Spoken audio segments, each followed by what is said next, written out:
নমস্কার বন্ধুরা, welcome back to my channel. তো আজকে আপনাদের জন্য আরেকটা নতুন রেসিপি নিয়ে আসতে চলেছি। দেখুন, এখানে আমি চিংড়ি মাছ রেখেছি। তো আজকে এই চিংড়িটা দেখুন, যার নাম হচ্ছে টাইগার চিংড়ি। তো আমি সুন্দরবন থেকে ফেরার পথে তো বাজারে দেখলাম এই চিংড়ি মাছগুলো বিক্রি হচ্ছে। তো ওখানকারই সবাই যারা ছিলেন লোকাল, তারা বললেন এটা হচ্ছে টাইগার চিংড়ি। আমরা জানি যে সুন্দরবনে রয়্যাল বেঙ্গল টাইগার যেমন বিখ্যাত, তো ওখানকার চিংড়ি যে টাইগার চিংড়ি, সেটাও ওখানকার বিখ্যাত। তো এই চিংড়ি মাছ দিয়ে আজকে বাড়ির সবার আবদার হয়েছে যে চিংড়ি মাছের মালাইকারি বানাই। তো সেই মালাইকারির আজকে রেসিপিটা আপনাদের সাথে শেয়ার করব। তো বন্ধুরা দেখুন, আমি চিংড়ি মাছগুলোকে কেটে নিয়েছি। এইভাবে ঠিক কেটেছি। আর পিঠে যে একটা সিদ্ধার একটা সরু একটা ইসের মতো থাকে, ওটাকে বের করে নিতে হয় তারের মতো। তো এইভাবে পরিষ্কার করে আমি কেটে নিয়েছি মাছগুলোকে। এবার আমি এগুলো নুন হলুদ দিয়ে মেখে নেব।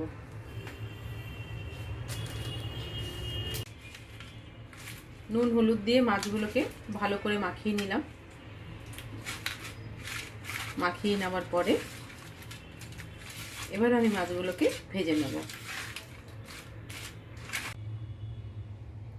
কড়াইতে আমি সাদা তেল দিয়ে আজকে করব, আপনারা চাইলে সরষের তেল দিয়েও করতে পারেন। তো চিংড়ি মাছগুলো ভাজার জন্য আমি সাদা তেল নিয়ে নিলাম। এবার সাদা তেল নিয়ে তেলটা গরম হতে দিচ্ছি। দিয়ে মাছগুলোকে আমি হালকাভাবে ফ্রাই করে নেব। খুব একটা কড়া করব না। কড়া যদি চিংড়ি মাছ ভাজা হয় তাহলে কিন্তু চিংড়ি মাছ শক্ত হয়ে যায়। চিংড়ি মাছের মালাইকারি বানাতে আমার যেই মশলাগুলো লাগছে সেটা হচ্ছে, দেখুন এখানে আমি পেঁয়াজ বাটা নিয়ে নিয়েছি। আমি 3টে বড় সাইজের পেঁয়াজ নিয়েছি, যেহেতু আমার মাছ বেশি আছে, প্রায় 1 কিলোর মতো। তো এখানে আমি 3টে পেঁয়াজ বাটা নিয়েছি। একটা বড় সাইজের আমি টমেটোকে গ্রেট করে নিয়েছি। আর 1 চামচ আদা রসুন বাটা নিয়েছি। আর শুকনো মশলার মধ্যে যেটা আমি নিচ্ছি, এখানে আমি নিয়েছি 1 চামচের মতো জিরে গুঁড়ো। এখানে কাশ্মীরি লঙ্কার গুঁড়ো আমি নিয়েছি হাফ চামচের একটু কম আমি হলুদ নিয়েছি। আর নুন আমি টেস্ট অনুযায়ী। আর এখানে আমি গোটা গরম মশলা তেলে ফোড়ন দেওয়ার জন্য রেখেছি। আর চিংড়ি মাছের মালাইকারি করার জন্য মেইন যেই জিনিসটা, সেটা হচ্ছে নারকেলের দুধ। তো এখানে আমি নারকেলকে কুড়িয়ে মিক্সিতে আমি গ্রাইন্ড করে এইভাবে আমি নারকেলের থেকে আমি এইভাবে দুধটা বের করে নিয়েছি। তো এবার আমি তেল তো বসিয়ে দিয়েছি, তেল গরম হয়ে গেছে। তেলটা এবার আমি মাছগুলোকে ফ্রাই করে নেব।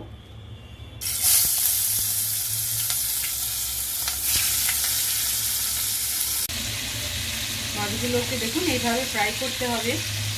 চিংড়ি মাছ তো সবার খুব প্রিয়, আর বাচ্চাদের তো খুবই প্রিয়, যেহেতু এই মাছে কাঁটা নেই। তো আর মালাইকারি, চিংড়ি মাছের মালাইকারি যদি হয় তাহলে তো কোনো কথাই নেই। তো আমার মাছগুলো ফ্রাই হয়ে গেছে, এবার আমি তুলে নিচ্ছি। দেখুন এইভাবে তুলতে হবে ফ্রাইটা, হালকা লাল লাল করে নিতে হবে।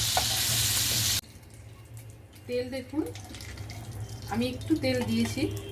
এবার আমি গরম মশলা দিয়ে দিচ্ছি। গরম মশলা দিয়ে এবার মশলাগুলো আমি এক এক করে দিয়ে ভালো করে আমি মশলার যে কাঁচা গন্ধটাকে দূর করব। তো এবার পেঁয়াজ দিয়ে দিলাম এর মধ্যে। খুব কম সময়ে কিন্তু হয়ে যায় চিংড়ি মাছের মালাইকারি। আর বাঙালিদের একটি জনপ্রিয় রান্না আর জনপ্রিয় খাবার এই হচ্ছে চিংড়ি মাছের মালাইকারি। কম সময়ে সুস্বাদু খাবার হচ্ছে এটা। তো আজকে আমি সুন্দরবন থেকে যে চিংড়ি মাছ নিয়ে এসেছিলাম, টাইগার চিংড়ি, আপনারা অনেকেই হয়তো নামটা শুনে থাকবেন, সেই টাইগার চিংড়ি দিয়ে আজকে আমি মালাইকারি বানাচ্ছি। পেঁয়াজটা একটু ফ্রাই করে নিয়ে আমি আদা রসুন বাটাটা দিয়ে দিচ্ছি।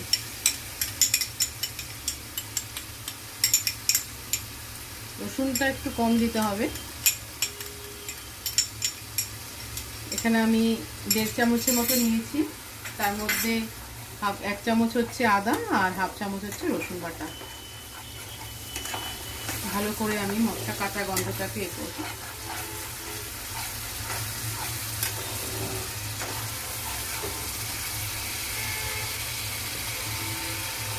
এইবার এর মধ্যে যে শুকনো মশলাগুলো আছে সেগুলো আমি দিয়ে দিলাম।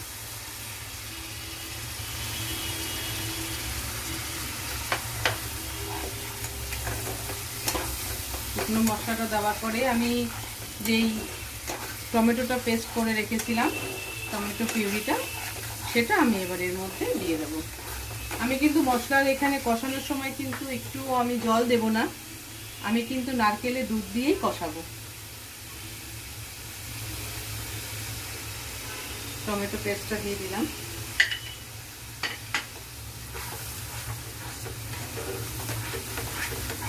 এইবার আমি এর মধ্যে 1 চামচ করে করে আমি নারকেলের দুধটা দিয়ে দেবো। টক দই আমি একটু 1 চামচের মতো টক দই, 1.5 চামচ টক দইটা এবার দিয়ে দিচ্ছি। তখন আমি টক দইটা দেখাতে স্কিপ করে গেছিলাম। টক দইটাকে ভালো করে ফেটিয়ে নিয়েছি। এবার এই মশলার মধ্যে আমি টক দইটা দিয়ে দিচ্ছি।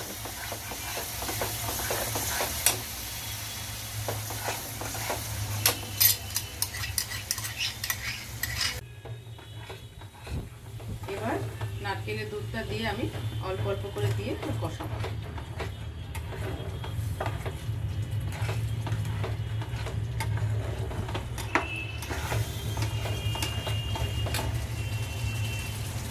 মশলা প্রায় কষে এসে গেছে, দেখুন তেল ছেড়ে দিয়েছে। আমি এর মধ্যে এই 1 চামচ চিনি এবার দিয়ে দেব।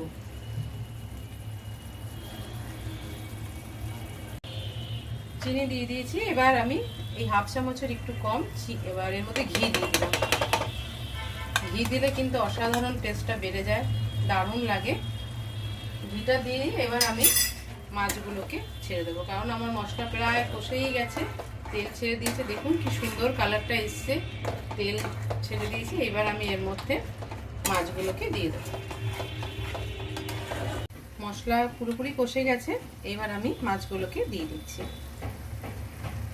মশলা কষার উপরেই কিন্তু টেস্টটা নির্ভর করে, মশলাটা কিন্তু খুব ভালোভাবে কষাতে হবে।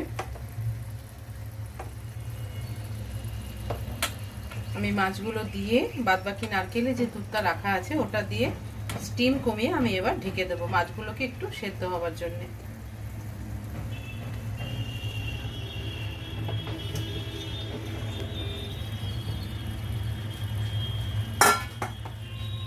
একটু নাড়াচাড়া করে দিচ্ছি, ওপর নিচ করে দিচ্ছি, যাতে মাছের গায়ে পুরো মশলা লাগে।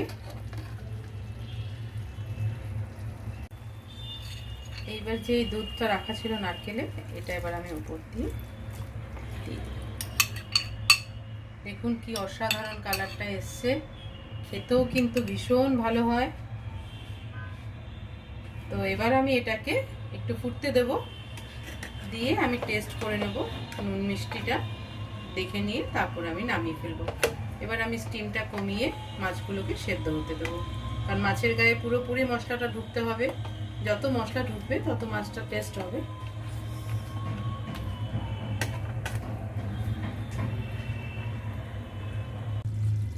দেখুন আজকে আমার টাইগার চিংড়ি মাছের মালাইকারি পুরোপুরিভাবে কমপ্লিট হয়ে গেছে।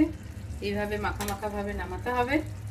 তো আমি গোটা কিছু কাঁচা লঙ্কা এমনি জাস্ট দিয়ে দিয়েছি। তো এবার আমি এটাকে নামিয়ে এবার গার্নিশিংয়ের জন্য নেব। তো বন্ধুরা, আজকে আমার চিংড়ি মাছের মালাইকারি, টাইগার চিংড়ি মাছের মালাইকারি পুরোপুরিভাবে কমপ্লিট হয়ে গেছে। তো এবার পুরো এটা সার্ভিংয়ের জন্য পুরোপুরি রেডি। তো আপনারা অবশ্যই বাড়িতে এই রেসিপিটা ট্রাই করবেন।